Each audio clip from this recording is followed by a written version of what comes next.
Next है topic acute pyelonephritis.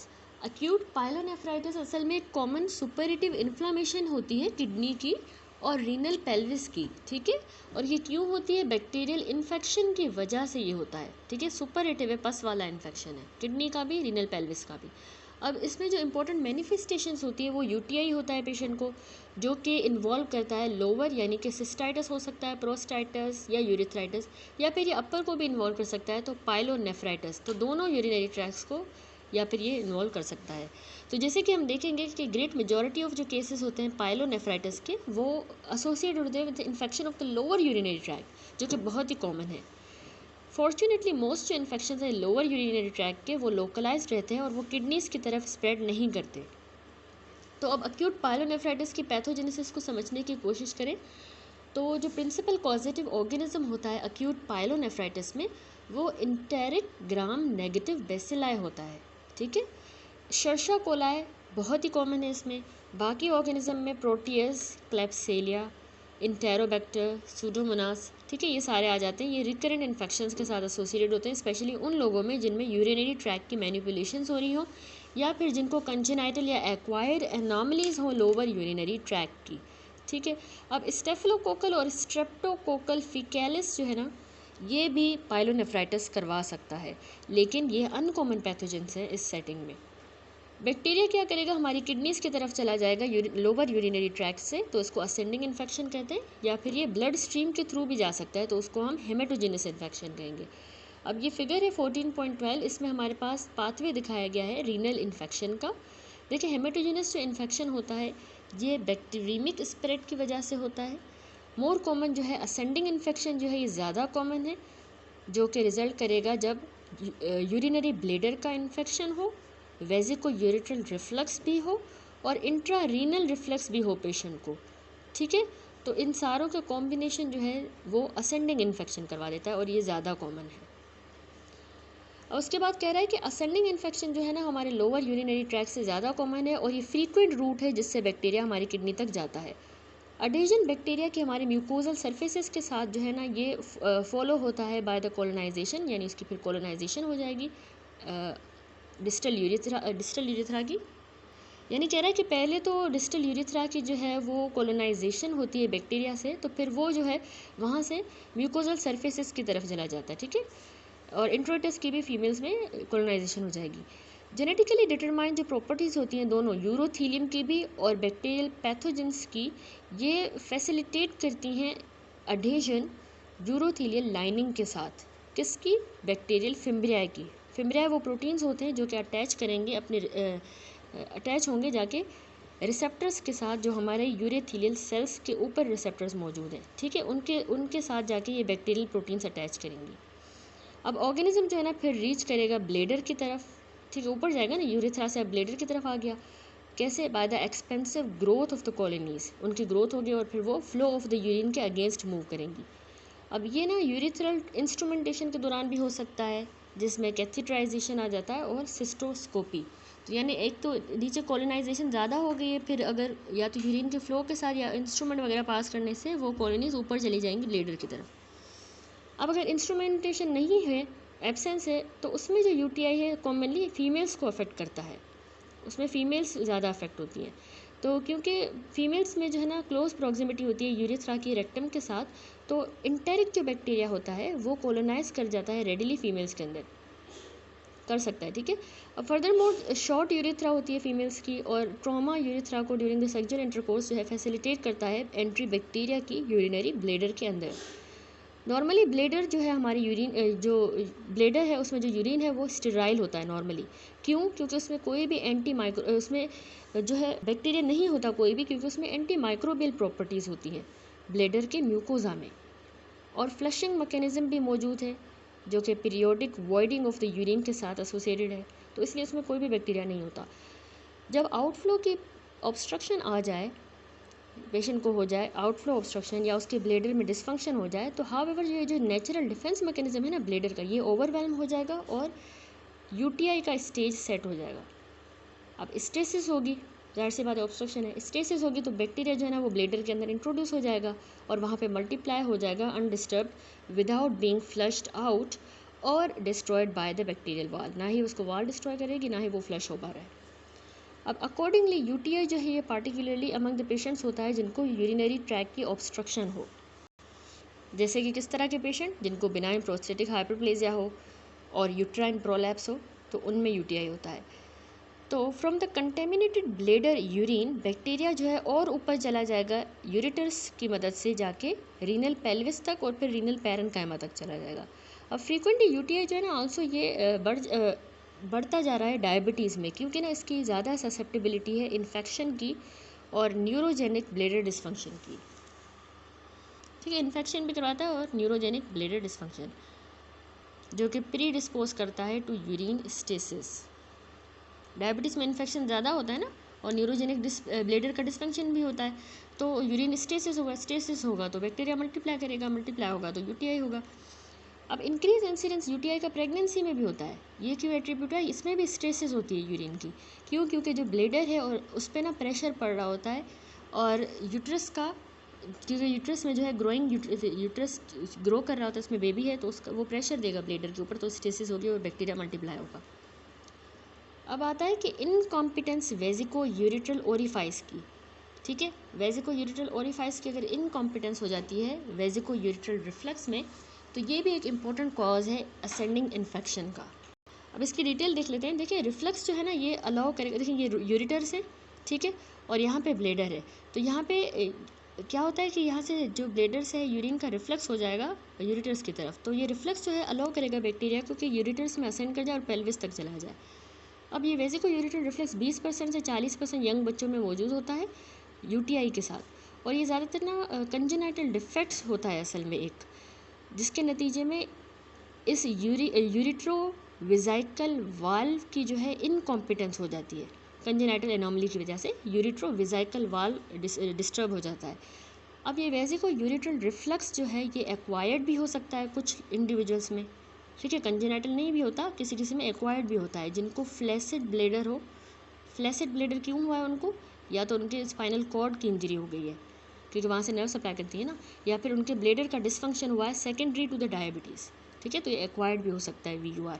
अब VUR जो है वो क्या करवा देगा कि रेजिडुअल जो यूरिन है वो पीछे रह जाएगा वॉइडिंग के बाद, ठीक है, residual urine after voiding in the urinary track वहाँ पर रह जाएगा, जो कि फेवर करेगा बैक्टीरिया की ग्रोथ। फर्दर मोर ये वेजिको यूरिट्रल रिफ्लक्स जो है ये रेडी मैकेनिज्म अफोर्ड करता है, जिसकी वजह से इन्फेक्टेड जो ब्लेडर का यूरिन है वो ऊपर प्रोपेल होगा रीनल पेल्विस की तरफ और फर्दर रीनल पैरेन्काइमा में चला जाएगा through the open ducts at the tip of the papilla. तो इसको हम इंट्रा रीनल रिफ्लक्स कहते हैं। ये जो है यहाँ पे पेपिला की टिप्स होती हैं, यहाँ पे इंट्रा रीनल रिफ्लक्स होगा और वहाँ से पैरेन्काइमा की तरफ जो है वो चला जाएगा यूरिन, इन्फेक्टेड यूरिन या कंटेमिनेटेड यूरिन। अब जो एडिशनल रिस्क फैक्टर होते हैं यूटीआई के, उसमें आता है कि प्री एग्जिस्टिंग किसी को रीनल कंडीशंस हों विथ रीनल स्कारिंग, और उसका इंट्रा पैरेन्काइमल कोई ऑब्स्ट्रक्शन हो गई है, और आल्सो कोई इम्यूनो सप्रेसिव अगर थेरेपी पे है या इम्यूनो डेफिशिएंसी है, तो ये सारे जो है इसके यूटीआई के रिस्क फैक्टर्स आ जाते हैं, ठीक है। अब आल्सो जो हेमाटोजेनस स्प्रेड है जो हमने फिगर में भी देखा वो इतना कॉमन नहीं है बनिस्बत असेंडिंग इन्फेक्शन के। अक्यूट पायलोनेफ्राइटिस जो हम पढ़ रहे हैं ये ना हो सकता है जब बैक्टीरिया जो है किडनी में सीड करे इन द कोर्स ऑफ सेप्टिसीमिया में, या फिर इन्फेक्टिव एंडोकार्डाइटिस वाले केस में, यानी डायरेक्टली वो किडनी में जाके बैक्टीरिया सीड करे, वहाँ ग्रो करे। अब मॉर्फोलॉजी देख लेते हैं हम अक्यूट पायलोनेफ्राइटिस की, तो एक या दोनों किडनीज इसमें इन्वॉल्व हो सकती हैं। जो अफेक्टेड किडनी होगी वो हमें नॉर्मल या बड़ी लगेगी, साइज़ में नज़र आएगी, डिस्क्रीट येलोविश रेज्ड उसमें एब्सेसिस होंगी जो कि ग्रॉसली अपेरेंट होंगी रीनल सरफेस पे। तो हमारे पास ये फिगर है 14.13, इसमें यहाँ पे दिखाया गया अक्यूट पायलोनेफ्राइटिस। इसमें देखिए कॉर्टिकल जो सरफेस है ना ये स्टडेड है फोकल पेल एब्सेसिस के साथ, ठीक है, जो ज़्यादा न्यूमरस है इस अपर पोल में और मिडल वाले रीजन में किडनी के। जो लोअर पोल है ये रिलेटिवली अनअफेक्टेड है। अब इन एब्सेसिस के दरमियान जो है हमें डार्क कंजेशन नज़र आ रही है रीनल सरफेस की, ठीक है, तो ये इस तरह के इसमें characteristic discrete yellowish raised abscesses मिलती हैं। अब ये जो है ना वाइडली स्कैटर्ड भी होंगी या फिर एक ही जगह पे लिमिटेड होंगी किडनी में, या फिर ये कॉलिसिस करके एक बड़ी लार्ज एरिया ऑफ सुपरेशन भी बना सकती हैं यही एब्सेसिस। इसके अलावा अगर हम हिस्टोलॉजिक फाइंडिंग की बात करें, जो कैरेक्टरिस्टिक हिस्टोलॉजिक फाइंडिंग्स हैं अक्यूट पाइलोनेफ्राइटिस की, उसमें है, याद रखिएगा, इसमें लिक्विफेक्टिव नेक्रोसिस हो जाती है और एब्सेसिस फॉर्मेशन होगी रीनल पैरेन्काइमा के अंदर। अर्ली स्टेज में क्या होगा कि जो पस फॉर्मेशन है यानी सुपरेशन वो ट्यूबुलर ल्यूमिना तक ही बस लिमिटेड होगी, लेकिन बाद में ये एब्सेस फट जाएगी, रप्चर करके हमारे इंटरस्टिशियल टिश्यू तक आ जाएगी। अब बड़े बड़े large masses intra tubular neutrophils के फ्रीक्वेंटली एक्सटेंड करेंगे विद इन इन्वॉल्व नेफ्रॉन, पूरे नेफ्रॉन में वो चले जाएंगे न्यूट्रोफिल्स के ये बड़े बड़े इंट्रा ट्यूबुलर मैसेस, और फिर कलेक्टिंग डक्ट्स में चले जाएंगे ये न्यूट्रोफिल्स। तो ये characteristic white blood cell cast produce कर देंगे यूरिन में। जिस तरह हमने रेड सेल कास्ट पढ़ी थी ना, जो कि ट्यूब्यूल्स में रेड सेल्स आ रहे थे तो बन रही थी, तो वाइट सेल्स आ गए, न्यूट्रोफिल्स आ गए, तो वाइट सेल कास्ट बनेंगी। टिपिकली जो ग्लोमेरुला हैं वो इसमें अफेक्ट नहीं होते। अब कह रहे हैं कि जब ऑब्स्ट्रक्शन प्रोमिनेंट होती है ना तो पस ड्रेन नहीं कर पाता और पूरे रीनल पेल्विस को, कैलेसिस को, यूरेटर को, इनको फिल कर देगा पस, ठीक है, और क्या प्रोड्यूस करेगा, पायोनेफ्रोसिस।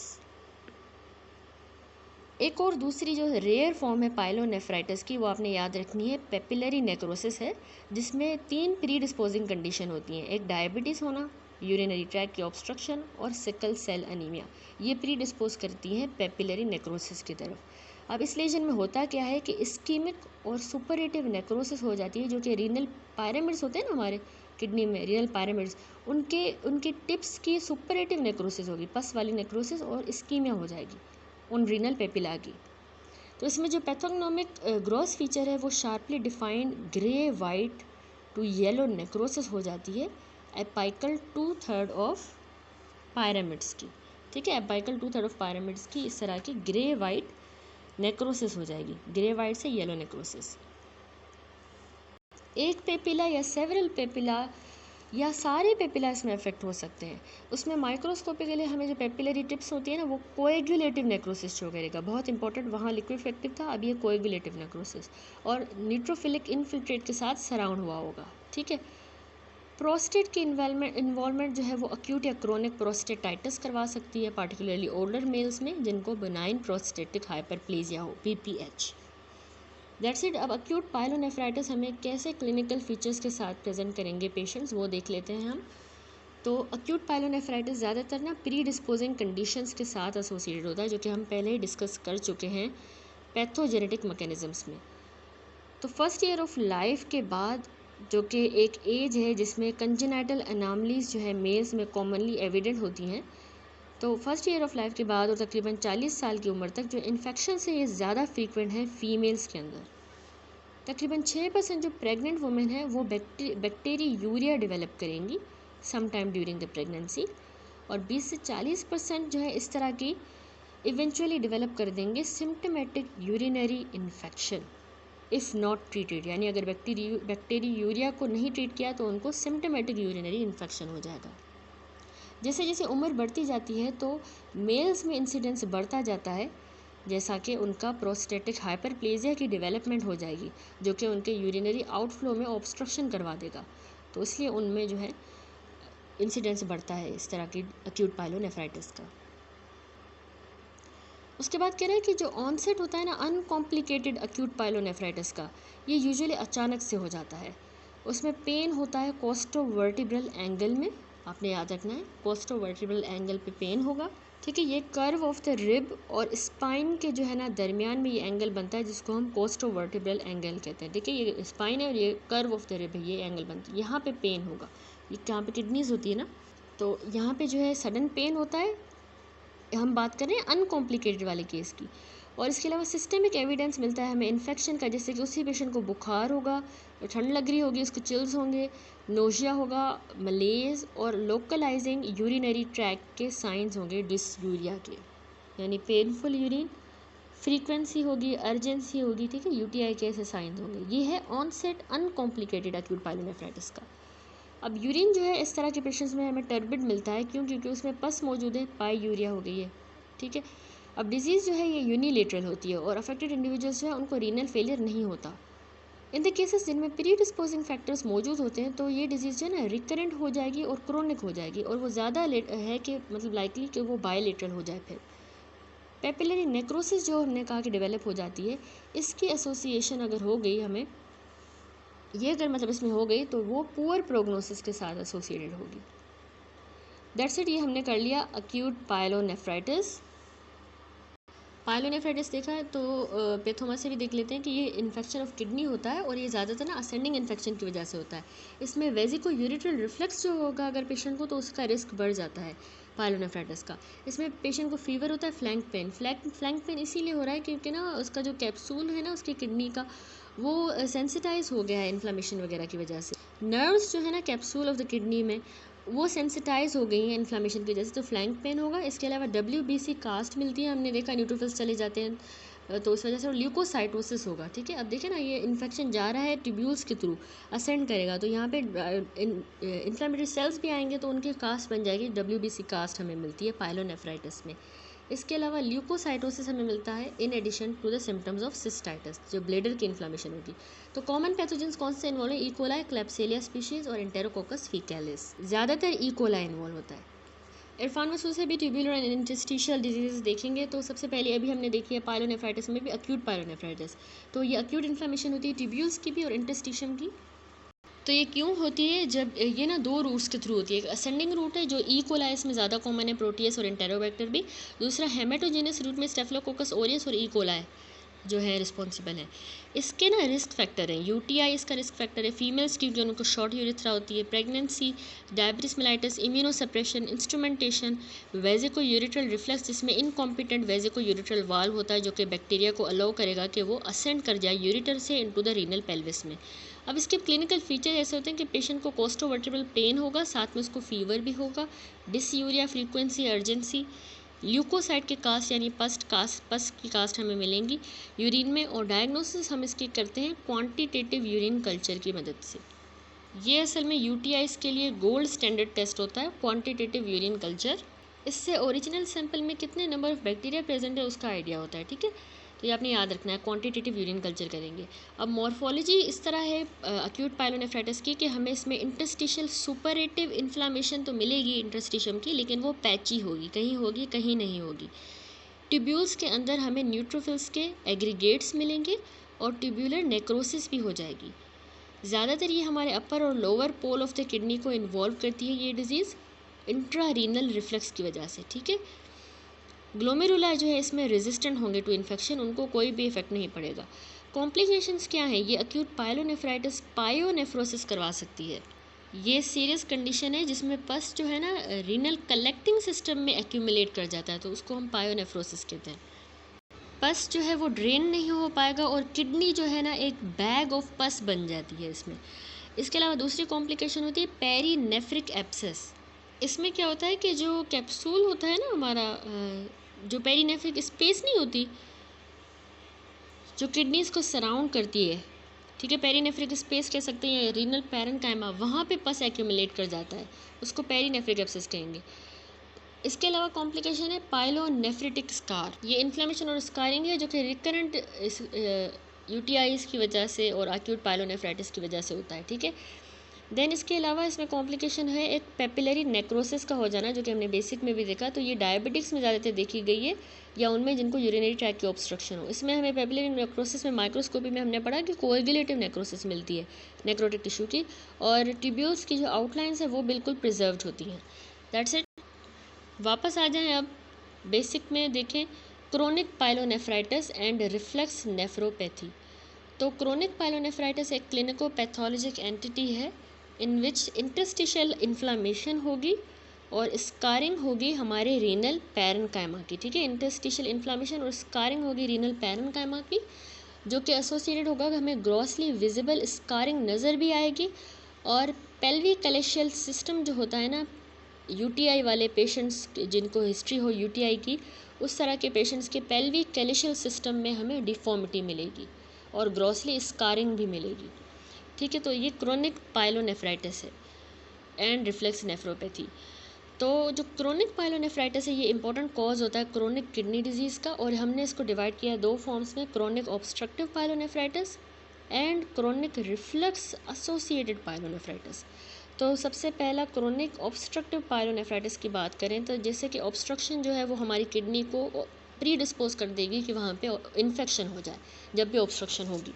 तो अगर बार बार इन्फेक्शन हो रहा है किसी डिफ्यूज़ या लोकलाइज्ड ऑब्स्ट्रक्टिव लेजन के ऊपर, तो ये recurrent bout of renal inflammation करवाएगा। जब भी इन्फ्लामेशन होगी तो स्कारिंग भी होगी, तो ये इवेंचुअली क्रोनिक पायलोनेफ्राइटिस कॉज करवा देगा। अब ये दोनों किडनीज में डिजीज़ हो सकती है, जैसा कि कंजेनाइटल अनॉमलीज में होता है ऑफ द यूरिथ्रा, जैसे for example posterior urethral valves या यूनिलेटरल, ये डिजीज़ यूनिलेटरल भी हो सकती है जैसा कि कैलकुलाई में होता है, और unilateral obstructive lesions of the ureter में। तो बायोलेटरल भी हो सकती है, एग्जांपल हमने देखी, और यूनिलेटरल की भी हमने एग्जांपल देखी। अब आ जाए दूसरी जो क्रोनिक रिफ्लक्स एसोसिएटेड पायलोनेफ्राइटिस है, इसको हम रिफ्लक्स नेफ्रोपैथी भी कहते हैं। तो क्रोनिक रिफ्लक्स एसोसिएटेड पायलोनेफ्राइटिस बहुत ही कॉमन कॉज है क्रोनिक पायलोनेफ्राइटिस का। तो ये ना जब सुपर इम्पोजिशन हो जाए यूटीआई की, किसके ऊपर? कंजेनाइटल वेजिको यूरिट्रल रिफ्लक्स के ऊपर, यानी किसी पेशेंट को कंजेनाइटल VUR है और उसके ऊपर उसको UTI भी हो जाता है, और इसके अलावा इंट्रा रीनल रिफ्लक्स जो मैंने आपको ऊपर एक्सप्लेन किया उसके ऊपर भी UTI अगर हो जाता है तो उसको क्रोनिक रिफ्लक्स एसोसिएटेड पायलोनेफ्राइटिस हो जाएगा। अब दोनों, एक रिफ्लक्स भी और अटेंडेंट रीनल डैमेज जो है यूनिलेटरल भी हो सकते हैं या बायोलेटरल, दोनों में भी किडनीज में हो सकते हैं। तो बायोलेटरल वाला जो है वो potentially chronic renal insufficiency cause करवा देगा, ठीक है, क्योंकि दोनों ही किडनीज अफेक्ट हो गई। अब मॉर्फोलॉजी में हम क्रोनिक वाली देखें पायलोनेफ्राइटिस, तो एक या दोनों किडनीज इन्वॉल्व हो सकती हैं, या तो डिफ्यूजली होंगी या पैचेस की फॉर्म में। इवन अगर इसकी जो है इन्वॉल्वमेंट जो है बायोलेटरल है तो किडनीज जो है ना इक्वली डैमेज नहीं होंगी और इसीलिए ये इक्वली कॉन्ट्रैक्टेड नहीं होंगी। तो ये जो अनइवन स्कारिंग हुई है ना, ये बहुत ही यूज़फुल होती है कि हम डिफ्रेंशिएट करें क्रोनिक पायलोनेफ्राइटिस को from the more symmetrically contracted kidneys जो कि वास्कुलर स्क्लेरोसिस में होती हैं, उसमें सिमेट्रिकली होती है ना कॉन्ट्रैक्ट, जैसे कि बिनाइन नेफ्रोस्क्लेरोसिस जिसको हम कहते हैं, उस कंडीशन में। या फिर हम क्रोनिक ग्लोमेरुलोनेफ्राइटिस से भी इसको डिफ्रेंशिएट कर सकते हैं कि इसमें भी हमें सिमेट्रिकली कॉन्ट्रैक्टेड किडनी मिलती है, लेकिन यहाँ पे हमें क्रोनिक पायलोनेफ्राइटिस में अनइवन स्कारिंग और नॉट इक्वली कॉन्ट्रैक्टेड किडनीज मिल रही है, इक्वल नहीं होगी। अब हॉलमार्क इस क्रोनिक पायलोनेफ्राइटिस का है कि स्कारिंग होगी जो कि पेल्विस को या कैलिसिस को इन्वॉल्व करेगी या दोनों को, उसके नतीजे में पेपिलरी ब्लंटिंग हो जाएगी जो कि कैलिशियल डिफॉर्मिटीज़ के साथ ज़्यादा मार्क्ड होगी, कैलिशियस में डिफॉर्मिटी मिलेगी। ये इसका हॉलमार्क है क्रोनिक पायलोनेफ्राइटिस का। तो 14.14 जो फिगर है इसमें हमारे पास शोन है टिपिकल कोर्स किस्म के स्कार्स नज़र आ रहे हैं हमें क्रोनिक पायलोनेफ्राइटिस के, जो कि एसोसिएटेड हैं वेजिको यूरिट्रल रिफ्लक्स के साथ। तो देखिए इसमें स्कार्स यूजुअली जो है ना अपर या फिर lower pole of the kidney पे लोकेटेड हैं और ये एसोसिएटेड होते हैं अंडरलाइंग ब्लंटेड कैलिसिस के साथ। ये कैलिसिस ब्लंटेड है, ठीक है ना। हमने कहा ना कि पेपिलरी ब्लंटिंग हो जाएगी जो कि कैलिशियल डिफॉर्मिटी की तरह प्रेजेंट करेगा और स्कार भी मिलता है, तो ये इसका हॉलमार्क है। अब माइक्रोस्कोपिक चीज़ें जब हम देखेंगे तो वो ज़्यादातर नॉन स्पेसिफिक होते हैं और बिल्कुल उसी तरह की अल्ट्रेशन मिलेंगी जिस तरह के बाकी क्रोनिक ट्यूबुलो इंटरस्टिशियल डिसऑर्डर्स में मिलती है, जैसे कि हमें एनाल्जेसिक नेफ्रोपैथी में मिलती है जो हम देखेंगे। अब इसमें क्या होता है कि पैरेन्काइमा में हमें फॉलोइंग फीचर्स मिलते हैं। तो याद रखिएगा कि एक तो अनइवन इंटरस्टिशियल फाइब्रोसिस हुई है और इन्फ्लामेटरी इनफिल्ट्रेट मिलेगा लिम्फोसाइट्स, प्लाज्मा सेल्स और न्यूट्रोफिल्स का। दूसरा, इसमें ना ट्यूब्यूल्स कॉन्ट्रैक्ट भी कर गई हैं, डायलेट भी कर सकती हैं, ठीक है। डायलेशन या कॉन्ट्रैक्शन ट्यूब्यूल्स की होगी, उसके साथ साथ एपिथेलियल लाइनिंग जो है ट्यूब्यूल्स के अंदर उनकी एट्रोफी हो जाएगी। अब बहुत सी डायलेटेड ट्यूब्यूल्स हमें पिंक से लेके ब्लू तक glassy appearing PAS positive cast show करेंगी, जिनको हम कहते हैं कोलोइड कास्ट, ठीक है, कोलोइड कास्ट कहते हैं। तो ये हमें सजेस्ट करता है कि इसकी जो अपीयरेंस है ना थायरॉयड टिश्यू के साथ मिलती है, तो हेंस डिस्क्रिप्टिव टर्म थायरोडाइजेशन हम यहाँ पे यूज़ करते हैं, क्योंकि इस तरह के हमें कोलोइड कास्ट नज़र आते हैं, pink to blue glassy appearing PAS positive cast colloid cast, जिस तरह थायरॉयड टिश्यू में कोलोइड मौजूद होता है ना उसी तरह का। तो ऑफन जो न्यूट्रोफिल्स हैं वो भी हमें नज़र आएंगे ट्यूब्यूल्स के अंदर। इसके अलावा कह रहा है कि फीचर है कि इसमें क्रोनिक इन्फ्लामेटरी सेल इन्फिल्ट्रेशन भी मिलती है और फाइब्रोसिस भी हो जाएगी कैल्शियल म्यूकोजा की और वाल की। देन हमें आर्टेरियोस्क्लेरोसिस भी इसमें हो सकती है जो कि एसोसिएटेड हाइपरटेंशन की वजह से होगी। ग्लोमेरुलोस्क्लेरोसिस भी हो सकती है जो कि सेकेंडरी प्रोसेस की वजह से डेवलप होता है, जो कि जब नेफ्रॉन का लॉस हो जाता है ना, उस वजह से ये डेवलप होता है। ये एक मेल एडेप्शन है जो कि हमने पहले ही डिस्कस कर ली है कि जब नेफ्रॉन लॉस होते हैं तो सेकेंडरीली ग्लोमेरुलोस्क्लेरोसिस हो जाती है वहाँ पे। That's it. अब क्रोनिक पायलोनेफ्राइटिस के क्लिनिकल फीचर्स यानी कि किस तरह पेशेंट प्रेजेंट करते हैं, तो ज़्यादातर पेशेंट जो है ना क्रोनिक पायलोनेफ्राइटिस के मेडिकल अटेंशन की तरफ आते हैं relatively late in the course of the disease. क्यों लेट आते हैं? क्योंकि ना उनका gradual onset of renal insufficiency होता है। अचानक से उनको रीनल इंसफिशिएंसी नहीं होती, ग्रेजुअली होती है, या फिर उनके जो साइंस हैं किडनी डिजीज़ के वो नोट ही नहीं कर पाते रूटीन लैब टेस्ट में। बाकी केसेस में क्या होता है कि रीनल डिजीज़ हेराल्ड हो जाती है by the development of hypertension, उसके वजह से उनको हाइपरटेंशन हो जाती है, यानी रीनल डिजीज है वो उनको सिग्नल दे रही होती है, साइन दे रही होती है हाइपरटेंशन का। ठीक है। रेडियोलॉजिक इमेज जो है वो इसमें कैरेक्टरिस्टिक होती है। जो अफेक्टेड किडनीज होती है ना इस क्रोनिक पायलोनेफ्राइटिस में, वो हमें एसिमेट्रिकली कॉन्ट्रैक्टेड नज़र आएंगी with some degree of blunting and deformity of the calyceal system, जिसको कैलिएक्टेसिस कहते हैं। तो उसका फिगर भी मैंने आपको दिखाया है। इस तरह से ब्लंटिंग और स्कारिंग नज़र आएगी। कैलिएक्टेसिस जो है उसको हम कैल्शियल सिस्टम की डिफॉर्मिटी को कहते हैं। अब प्रेजेंस या एब्सेंस सिग्निफिकेंट बैक्टीरियूरिया की जो है वो पार्टिकुलर हेल्पफुल नहीं है, जैसा कि इसकी एब्सेंस जो है ना वो हम रूल आउट नहीं कर सकते क्रोनिक पायलोनेफ्राइटिस को। मतलब अगर बैक्टीरियूरिया नहीं है तो हम ऐसा नहीं कह सकते कि इसको क्रोनिक पायलोनेफ्राइटिस नहीं है। अगर डिजीज़ जो है बायोलेटरली होती है तो वो प्रोग्रेसिव है, तो ट्यूबुलर डिसफंक्शन जो है आगे जाके हाइपोस्थेन्यूरिया करवा देगा। हाइपोस्थेन्यूरिया यानी कि वो पेशेंट अपने यूरिन को कंसंट्रेट नहीं कर पाएगा, जो कि मैनिफेस्ट कैसे करेगा, उसको पोलीयूरिया होगा और नॉक्च्यूरिया। ठीक हो गया।